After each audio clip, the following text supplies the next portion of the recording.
目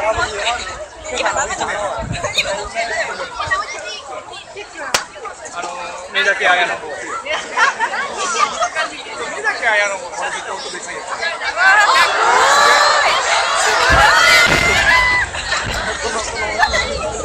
いや、俺多分計算して、多分1キロぐらい離れて3秒ぐらい。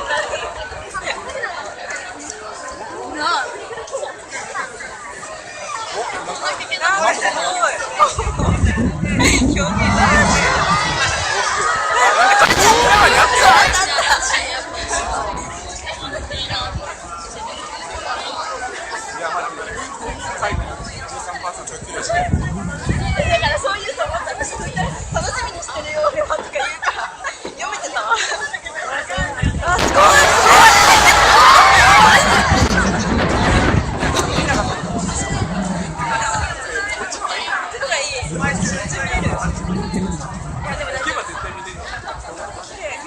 何も上がってないの。前の手が入るんだよ。